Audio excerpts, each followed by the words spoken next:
पृथ्वी भ्रमण के लिए योजना बनाई तो उन्हें लगा कि पृथ्वी पर बहुत विकास हो चुका होगा, क्योंकि वैज्ञानिक प्रगति हो चुकी है और अब सब सुखी और समुन्नत होंगे। लेकिन जब वो यहाँ आए, उन्होंने धर्म संस्कृति का ह्रास देखा, पारिवारिक विघटन देखे, संस्कार विहीन नई पीढ़ी देखी और मानसिक रूप से भारतवासियों को विदेशों का गुलाम देखा। देखिए, एक समय था जब हम राजनैतिक रूप से गुलाम थे, राजनैतिक स्वतंत्रता को प्राप्त करने, लेकिन मानसिक रूप से हम आज भी गुलाम। ये सब देखकर नारद बहुत व्यथित हुए और वे विष्णु भगवान के पास वैकुंठ धाम पहुंच गए। पहुंचते समय जैसा कि हम जानते हैं कि नारद जी हमेशा अपने प्रिय संकीर्तन के साथ ही यहाँ से वहाँ भ्रमण करते हैं। तो आइए नारद जी का प्रिय संकीर्तन हम लोग करते हैं और नारद जी के साथ साथ वैकुंठ की ओर चलते हैं। श्रीमन्नारायण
हमारी संस्कृति का मूल है हमारे चारों वेद और श्रीमद् भगवत गीता, कृष्ण द्वारा रचित श्रीमद् भगवत गीता और चार वेद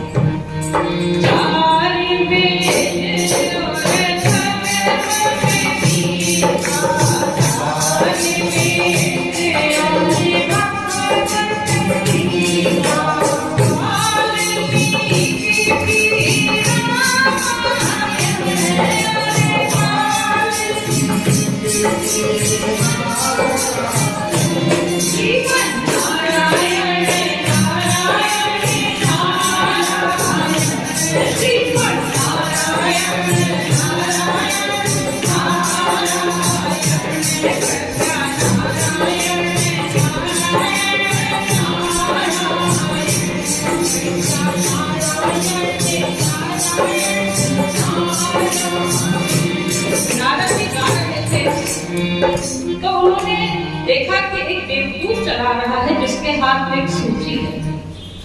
उन्होंने पूछा, ये तुम्हारे हाथ में कैसी सूची है? तो उसने कहा, इस सूची में उनके नाम है जो हरि के भक्त हैं। नारद ने सूची को जब देखा तो उन्हें उसने अपना नाम कभी कर दिया, बहुत दुखी हुई। दूसरा देवदूत आ रहा था, उसके हाथ में भी एक सूची थी। नारद जी ने कहा तुम्हारे हाथ में कैसी सूची है? तो उसने कहा मेरे हाथ में उन लोगों के नामों की सूची है भगवान विष्णु जिनका ध्यान करते हैं। नारद जी ने देखा तो उस सूची में सबसे ऊपर उनका नाम था। ऐसे भक्त महान हैं जो इष्ट के हृदय में स्थान पाते हैं, और हम सब भी अगर हरि की भक्ति करते हैं तो हमारा भी कल्याण निश्चित है। जो कोई हरि को भजे, जो कोई हरि को भजे, जो कोई हरि को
नारद जी विष्णु के पास पहुंचते हैं और उनको व्यथित देखकर विष्णु भगवान पूछते हैं, कहो नारद कहां से आए थे?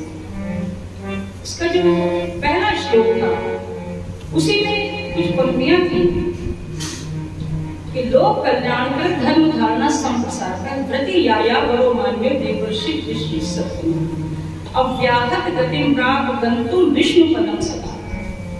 तो वे अव्याहत गति वाले हैं, कहीं भी पहुंच सकते हैं और वे सदैव किसी भी समस्या के समय विष्णु भगवान के पास पहुंचते हैं। इसमें एक पंक्ति और आती है, सुविधा अन्य दुर्लभम। यह सुविधा अन्यों को सुलभ नहीं है। कितने आराम से कोई विष्णु भगवान के पास पहुंच जाए, ये ऐसी सुविधा सबके पास नहीं है। तो जब नारद जी को व्यथित देखा विष्णु भगवान ने, तो उन्होंने कहा नारद कहां से आए हैं? परस्पर सम्मान के आदान प्रदान के बाद नारद जी ने कहा कि प्रभु मैं पृथ्वी लोक का भ्रमण कर गया। ठीक है नारद, लेकिन इसमें इतना व्यथित होने की क्या बात है? एक समय तो समझ में आया था जब विष्णु मोहिनी स्वयंवर था, तब तुम्हारी व्यथा का कारण समझ में आ गया था कि तुम्हें विष्णु मोहिनी ने नहीं पढ़ा था तो तुम दुखी थे। आज क्या कारण था? प्रभु मैंने धरती पर जाकर ऐसे ऐसे दृश्य देखे हैं, मेरा हृदय विदीर्ण हो गया। ऐसा क्या देखा नारद तुमने? मैंने वहां देखे वृद्धाश्रम, मैंने वहां देखे अनाथाश्रम, मैंने वहां देखा कटे हुए जंगल, कंक्रीट के ऊंचे ऊंचे भवन। जिस भारत में कहा जाता था यत्र नार्यस्व पूज्यन्ते रमन्ते तत्र देवता, जहां नारियों की पूजा होती, वहां नारियों को अपनी संस्कृति से विमुख होते देखा, उनका पतन देखा। मैंने देखा परिवार में बुजुर्गों का सम्मान नहीं, मैंने देखा धरती पर गुरु का सम्मान नहीं। सब कुछ नष्ट भ्रष्ट हो गया है। लोग अपनी भाषा, अपनी संस्कृति, आचार विचार, वेशभूषा सब भूल चुके हैं और वे मानसिक रूप से पाश्चात्य संस्कृति के उपनिवेश में लिप्त हैं। हे प्रभु आपने कहा था कि यदा यदा हि धर्मस्य ग्लानिर्भवति भारत अभ्युत्थानम् अधर्मस्य तदात्मानं सृजाम्यहम्। इस समय पृथ्वी पर भ्रष्टाचार, अत्याचार, पराकाष्ठा की। सर्वत्र दारिद्र्य अनास्था संकट फैला हुआ।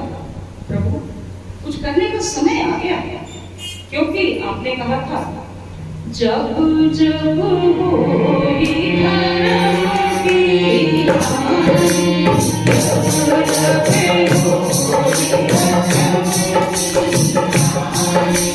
पार नहीं असुर अधर्म की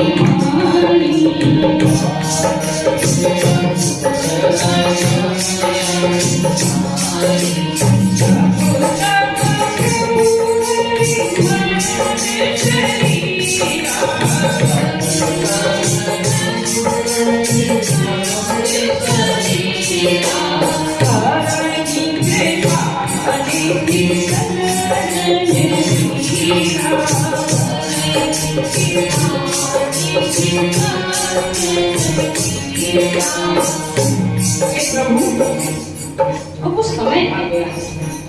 आपको पता है मनुष्य ने वैज्ञानिक प्रगति करके सारे देवताओं को गुलाम बना दिया है। एक समय था कि हम उनकी पूजा करते थे, अग्नि देवता, वातो देवता, सूर्यो देवता, चंद्रमा देवता। यज्ञ के लिए अग्नि अरणि मंथन से निकाली जाती थी, लेकिन आज तो मनुष्य ने अग्नि देवता को एक धातु की पेटी में बंद कर रखा है। गैस के चूल्हे में धातु की पेटी में बंद कर रखा है। तो ऐसी नवीनतम तकनीक विकसित हो गई कि माचिस और लाइटर भी नहीं दिखाना पड़ता, नॉब खोलते ही ऑक्सीजन के संपर्क में आते ही चूल्हे पर गैस जलती है। अग्नि देवता मनुष्य के गुलाम बन चुके हैं। वायु देवता को उसने पंखों में, एसी में कैद करके रखा है। जब चाहता है तब वैसा वातावरण उत्पन्न कर देता है। इसी तरह उसने सूर्य और चंद्रमा की से कोई आवश्यकता नहीं। मैंने देखा कितने लोग हैं जिन्होंने उगते हुए सूर्य के दर्शन सालों से नहीं किए, उन्हें आवश्यकता नहीं। जब उन्हें प्रकाश की आवश्यकता होती है, उनके घरों में विद्युत उपकरण उपलब्ध है। ये प्रभु आज की दुनिया विचित्र, नवीन और प्रकृति पर सर्वत्र है विजयी पुरुष आसन है नहीं बाकी कहीं व्यवधान और नाम सकता नर सरित गिर सिंधु एक समान। उसको कहीं भी जाना हो तो उसको कोई दिक्कत नहीं है। ना आज पहाड़ बाधक है और ना आज समुद्र बाधक है। तो विष्णु भगवान ने कहा कि स्थिति तो वास्तव में सोचनी है। कल हमने कहा था कि हम सब भी नारद हैं, क्योंकि नारद विष्णु की व्यथा से, ईश्वर की व्यथा से व्यथित रहते हैं। हम सब गुरु की व्यथा से, परम पूज्य गुरुदेव की व्यथा है कि यह सृष्टि अजीब से चिंतन वाली होती जा रही है। सबका चिंतन उल्टा हो रहा है। इस उल्टे को उलट कर सीधा करना है। गुरु ने इसके लिए गायत्री मंत्र के 24 महापुरुष चरण किए, घोर तप किया और वे हम सब का आवाहन कहते हैं हार उठवाओ जरा आवाज तुमको दे दो। आप कल्पना करिए कि जब कोई व्यक्ति ये कहे कि भार उठवाओ जरा आवाज तुमको दे रहा हूं, तो वो कितना ज्यादा बोझ अपने ऊपर लिए हुए है और वो हमारा सहयोग चाहता है। और जो कुछ तो ऐसे भक्त हैं जो मन न रंगाए जोगी कपड़ा वाले हैं, लेकिन जो सच्चे भक्त हैं वो कहते हैं कि अनुदान और वरदान प्रभु जो मांगे उनको दे देना। गुरुदेव हमें निज अंतर की पीड़ा में हिस्सा दे देना। तो हम सभी परम पूज्य गुरुदेव की पीड़ा को बनाने आए हैं, उनकी बात एक दूसरे से कहने आए हैं। तो आइए प्रज्ञा पुराण के कुछ श्लोक पढ़ते हैं। नारद जी हमें याद दिलाते हैं और कहते हैं कि अपनी प्रतिज्ञा के अनुसार अब आपको धरती पर आना है। ईदृशां च दशायां तु स्वप्रतिज्ञानुसारतः जाता नवावतारस्य व्यवस्थायाः स्थितिः स्वयं प्रज्ञावतार नाम्ना च युगस्य अवतारकः भूले के लोके मानवात्मु सर्वेषां हि मनः स्थितौ परिस्थितौ च विपुलं चेष्टते परिवर्तनं सृष्टिकर्मे चतुर्विंश एष निर्धार्यतां क्रमः। तो भगवान विष्णु कहते हैं कि देखो तुम्हारी बात तो सत्य है कि मुझे अवतार लेना चाहिए, लेकिन अवतार समस्या के अनुसार होते हैं, युग की समस्या के अनुसार होते हैं। एक समय था जब इस धरती पर सर्वत्र जल ही जल था, प्रलय हो गई थी और उस प्रलय में सब कुछ नष्ट होने वाला था। उस समय मैंने मत्स्य अवतार लिया, एक मछली के रूप में अवतार लिया, क्योंकि जल से सुरक्षा, जल में सुरक्षित मछली ही रह सकती है। मत्स्य अवतार की कहानी आप सबने सुनी होगी। एक छोटी सी मछली किस तरह विराट मछली के रूप में बदलती चली गई और उस मछली रूपी नौका में प्रलय के समय सभी जीवधारियों के सूक्ष्म शरीरों को और वनस्पतियों के बीजों को रखकर भगवान विष्णु ने सुरक्षित स्थान पर हिमालय पर पहुंचा दिया ताकि सृष्टि पुनः स्थापित हो सके। तो विष्णु भगवान ने कहा कि उस समय की समस्या थी जल, इसलिए मैंने लिया मत्स्य यानी मछली के रूप में अवतार, और अगला अवतार मुझे लेना पड़ा था कच्छप के रूप में, कूर्म अवतार। जब दुर्वासा ने इंद्र को श्राप दिया, और श्राप क्यों दिया था कि उन्होंने इंद्र को एक माला दी थी। इंद्र अपने ऐरावत हाथी पर जा रहे थे, इंद्र ने अभिमान पूर्वक वह माला फेंक दी और वह माला ऐरावत के पैरों के नीचे कुचल गई। दुर्वासा ऋषि थे, तपोबल से युक्त थे, किंतु उन्हें क्रोध बहुत आता था। उन्होंने श्राप दे दिया, इंद्र को श्रीहीन हो जाए। इस श्राप के फलस्वरूप सारे देवता भी श्रीहीन हो गए, असुर भी श्रीहीन हो गए, ये पृथ्वी भी श्रीहीन हो गई।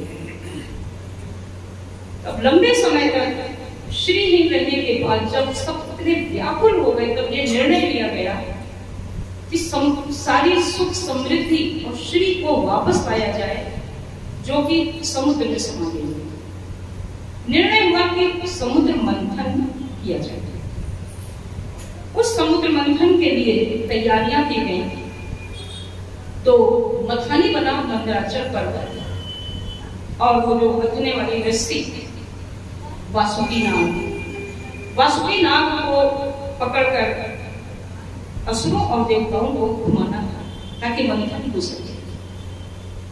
देवताओं ने सोचा कि अगर हम वासुकी को मुख की ओर से पकड़ेंगे तो उसकी सांसें इतनी जहरीली हैं कि उसकी फुफकार से हम सब तुरंत भस्म हो जाएंगे। लेकिन अगर हम असुरों से कहेंगे कि तुम मुख की ओर से पकड़ लो, तो असुर इसे स्वीकार करेंगे नहीं, उल्टा ही सोचते हैं, उल्टा ही करते हैं। तो हम क्या करें? हम ऐसा करते हैं कि असुरों से कुछ उल्टा ही बोलते हैं। तो उनसे कहा कि देखो भाई, अब वासुकी नाग को पकड़कर हम लोग मंथन करते हैं। हम लोग पकड़ेंगे मुख की ओर से और पूंछ की ओर से तुम पकड़ रहे हैं। असुरों ने एक दूसरे को देखा, कहा हम लोग पूंछ की ओर से क्यों पकड़ेंगे, हम लोग मुंह की ओर से पकड़ेंगे। देवताओं ने कहा जैसी तुम्हारी इच्छा। इस प्रकार जब समुद्र मंथन होने लगा तो एक आधार की आवश्यकता हुई। तब भगवान विष्णु ने कूर्म अवतार लिया, यानी कि कच्छप के रूप में अवतार लिया, और उस कच्छप यानी कछुए की कठोर पीठ पर मंदराचल पर्वत स्थित हुआ, और तब मंथन हो सका जिसमें से 14 रत्न निकले। पहले हलाहल, फिर जिसे भगवान शिव ने धारण किया, फिर उसके बाद अन्य 14 रत्न निकले। उच्चैः श्रवा, घोड़ा, ऐरावत हाथी, कौस्तुभ मणि, कामधेनु, कल्पवृक्ष, लक्ष्मी, अप्सरा, रंभा, पारिजात, वारुणी, शंख, चंद्रमा, धन्वंतरि, देव और अमृत। इन 14 रत्नों का आवश्यकता अनुसार बंटवारा हुआ। फिर जब एक बार हिरण्याक्ष ने धरती को समुद्र में छुपा दिया था, तो उस युग की समस्या ये थी कि धरती को छुपा दिया गया, खोद के लाना है धरती को। तो उस युग की समस्या के अनुसार हे नारद, मैंने लिया था वाराह अवतार, अर्थात सुअर के रूप में अवतार, और मैंने अपने थूथन से धरती को खोज करके पुनः स्थापित किया। और जब हिरण्यकशिपु ने अपने भाई हिरण्याक्ष की मृत्यु का बदला लेने के लिए तप करके एक विचित्र सा वरदान मांग लिया कि न मैं घर में मरूं, न बाहर मरूं, न अस्त्र से मरूं, न शस्त्र से मरूं, न दिन में मरूं, न रात में मरूं, न मनुष्य से मरूं, न पशु से मरूं, न पृथ्वी से, न आकाश से। तो उसके इस विचित्र सी टर्म्स और कंडीशंस की वजह से मुझे नृसिंह अवतार लेना पड़ा, और तब मैंने उसका वध किया। और ये वध करना तभी संभव हो पाया क्योंकि मैंने उसे संध्या की वेला में वध किया था। न तब दिन था, न रात था, दहरी पर वध किया, न अंदर था, न बाहर था, जांघों पे रखकर वध किया, न भूमि थी, न आकाश था, न अस्त्र न शस्त्र, मैंने नखों से उसका पेट फाड़ा। और मैं नृसिंह था क्योंकि मैं मनुष्य था, न पशु। ये उस युग की समस्या थी।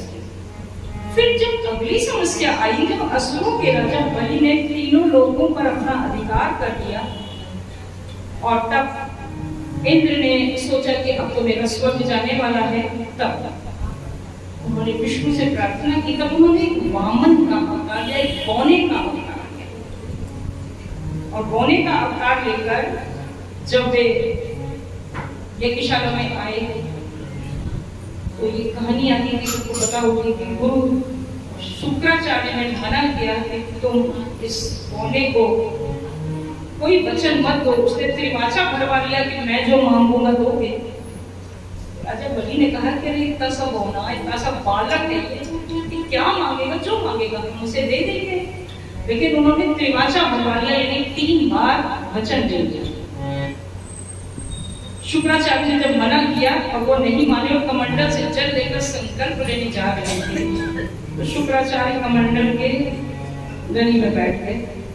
खोदा गया तो उनकी एक आंख टूट गई, किंतु संकल्प ले लिया।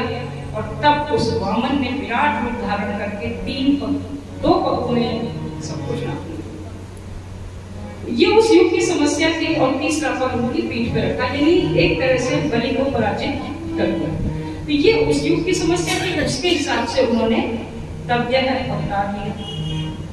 और जब सहस्रबाहु राजा के अत्याचार से पृथ्वी पीड़ित हो गई, तब उन्होंने परशुराम के रूप में अवतार लिया। और मुख्य अवतारों में राम और कृष्ण के रूप। राम के रूप में मर्यादा की स्थापना करने के लिए अवतार लिया, और एक आदर्श भाई कैसा हो, एक आदर्श पुत्र कैसा हो, यह मर्यादा उन्होंने बनाई, स्थापित, सबको सिखाया। प्रातः काले उठी के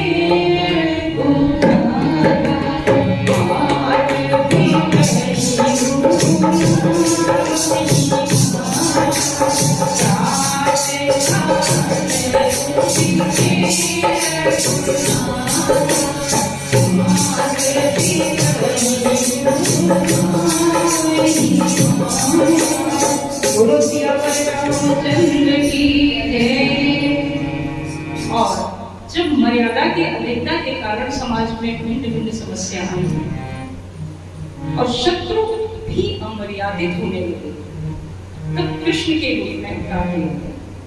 अक्सर लोग ये प्रश्न पूछते हैं कि कृष्ण छल बल का आचरण करते थे, हमेशा अधर्म का आचरण करते थे। तो यह निर्भर करता है शत्रु पर। रावण जैसा मर्यादित शत्रु हो तो राम जैसा आचरण होता है। और जब चारों ओर जयद्रथ जैसे लोग हों, कंस जैसे लोग हों, छली, कपटी, धोखेबाज, कौरव जैसे लोग हों, तब धर्म की रक्षा के लिए छल बल का प्रयोग करना।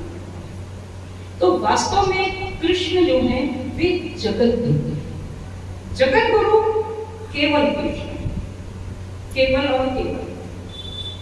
उन्होंने गीता में ये भी कहा कि गायत्री छंद सामान्य, छंदों में गायत्री मंत्र। इस प्रकार उन्होंने गायत्री मंत्र की, पीपल की महिमा को स्थापित किया। लेकिन जो उनकी नीतियां हैं, वे सारी नीतियां धर्म की रक्षा के लिए हैं। और जब शत्रु हमारा छल बल करने वाला हो तो हम कैसे साम दाम दंड भेद ये सब कुछ करते हुए अपने शत्रु को पराजित करें, कैसे बीत करके धर्म की रक्षा करें। मनुष्य के जीवन में जब विपरीत परिस्थितियां आ जाती हैं तब उसका मार्गदर्शन करते हैं केवल और केवल भगवान कृष्ण। उन्होंने वो पालन किया क्योंकि उन्हें पता था कि भारतीय संस्कृति की रीढ़ गौ, गौ के महत्व को स्थापित करना था, नहीं तो भैंस का पालन। उनको पता कि गौ के बिना भारतीय संस्कृति नष्ट हो जाएगी, अधूरी होगा। गायों की वजह से हमारी धरती सुरक्षित। आज गायों की जो जैविक खाद होने की वजह से जो रासायनिक खादें पड़ रही है, उनसे धरती बंजर होती चली जा रही है और किसान हाथ पर हाथ धरे बैठा रहता है। गौमूत्र में, गोबर में इतने औषधीय गुण होते हैं, दूध की तो बात नहीं कह दी जाए। और गाय का तो निर्माण ही देव शक्तियों से मिलकर हुआ है। यह बात भारतीय जनमानस को समझाने के लिए कृष्ण ने गोपालन किया। विवेकानंद जब विदेश गए, उनसे पूछा गया कि आपके यहाँ सबसे सर्वश्रेष्ठ पशु कौन है? उन्होंने कहा भैंस। तो उनसे कहा, अरे हमने तो सुना है कि आप लोग गाय को सर्वश्रेष्ठ पशु मानते हैं। तो विवेकानंद ने कहा, गाय पशु नहीं है, गाय तो हमारी माता है। और जब गाय का निर्माण हो रहा था, सृजन हो रहा था, तब सभी देवताओं ने आकर उसके शरीर के अंगों को स्थान ग्रहण किया, तब गाय का निर्माण हुआ।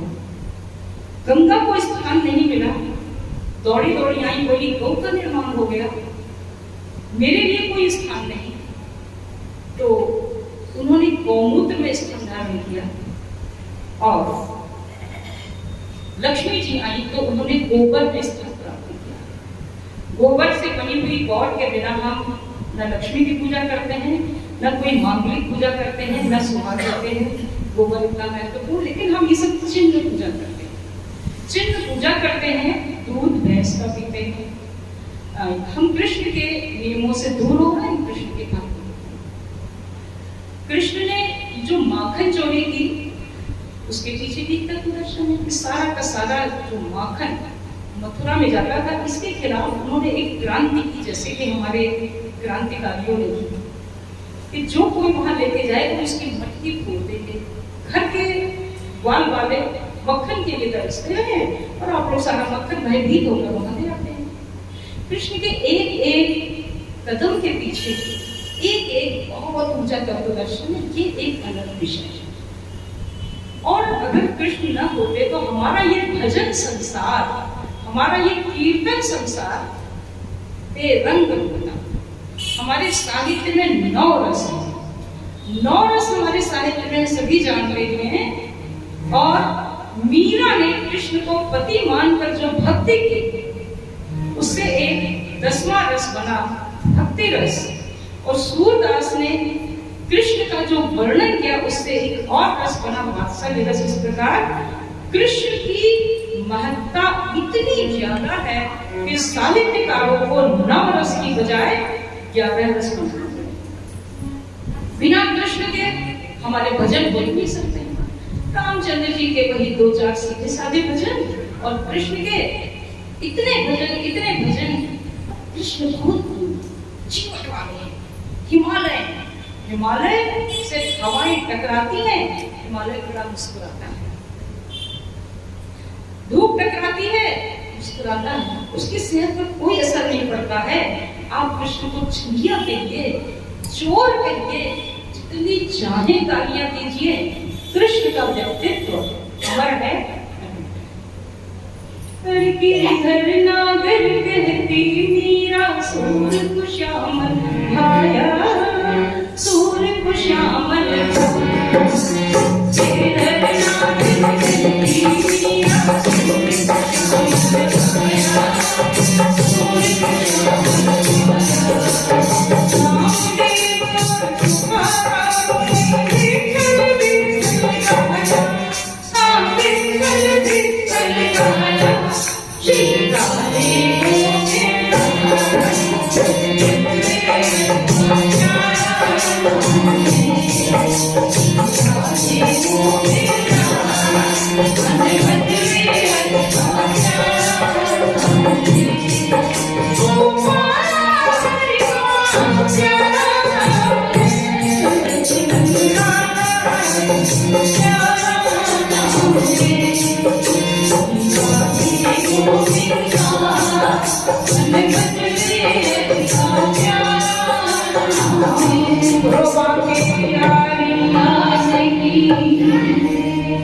कृष्ण ने एक और महान काम किया जिसे हम जानते हैं लेकिन मानते नहीं हैं, और मानते हैं लेकिन स्वीकार नहीं करना चाहते। मर्यादाओं की अधिकता से नर नारी के बीच में जो दूरियां हो गई थी ना, उसे उन्होंने मिलाया और एक सहज स्वाभाविक नर नारी के मध्य के प्रेम को प्रतिष्ठित किया। उन्होंने राधा से प्रेम किया और राधा की पूजा करवाई। इस प्रकार उन्होंने यह बताया कि जो मनोविज्ञान के अनुसार जो ब्रह्मा जी ने सृष्टि की रचना की, हम उससे उल्टे न चले। कृष्ण और राधा की पूजा करने वालों को ऑनर किलिंग करने का कोई अधिकार नहीं है कि उस लड़की को लड़के को मारकर पेड़ की डाल पर लटका दिया क्योंकि वो उससे प्रेम करता है, वो उससे प्रेम करता है, और उसको फांसी लगा दी और उसको जहर दे दिया। ऐसा करना है तो फिर राधा और कृष्ण की पूजा मत करें। कृष्ण का व्यक्तित्व इतना विराट है कि इन पर बात करने के लिए पूरा जीवन करूंगा, इसलिए यही बोलते हैं। तो ये से सारे महत्वपूर्ण अवतार और इनके अलावा भी बहुत सारे अवतार थे। कुल मिला के लगभग विष्णु भगवान ने कहा लगभग 23 अवतार हुए। 24वां जो अवतार ये जो हो रहा है, तो जो ये युग की समस्या है, तो जब जब जैसा जैसा असुर हुआ वैसा वैसा अवतार हो। भाई आग की तो बुझाने के लिए पानी चाहिए, और पानी है तो उसे भाप बनाने के लिए गर्मी चाहिए। सृष्टि का चक्र ही यही है।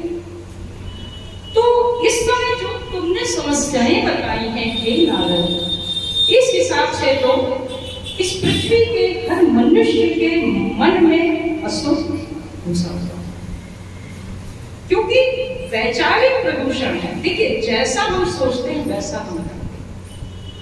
तो मनुष्य के मन में घुसे हुए इस असुर को मारने के लिए जो अवतार होगा वो समस्त शरीरधारियों के शरीर में होगा, उनके मनों में। मैं तो सूक्ष्म हूं, मैं प्रेरणा दे सकता हूं, और हे नारद प्रज्ञा वालों को जगाने का काम और उनको इस अभियान में आगे बढ़ाने का काम ये तुम्हें करना है। नारद ने कहा हे प्रभु, इस अवतार का नाम क्या होगा? इस अवतार का नाम होगा प्रज्ञा अवतार। प्रज्ञा अवतार प्रभु ये किस स्थान पर होगा? ये अयोध्या में होगा, मथुरा में होगा? नहीं, ये पूरी जमीन पर होगा, पूरी धरती पर होगा, और हर मनुष्य के मन में होगा। ये आपके मन में होगा, ये हमारे मन में होगा, ये भाइयों के मन में होगा, ये बहनों के मन में होगा, सबके अंदर होगा ये अवतार। इसलिए यह अवतार हुआ प्रज्ञा अवतार। और हर अवतार के साथ जुड़ा हुआ एक पुराण बना, उस पुराण से जुड़े हुए उप पुराण बने। तो इस प्रज्ञा अवतार के साथ जो पुराण होगा वो होगा प्रज्ञा पुराण।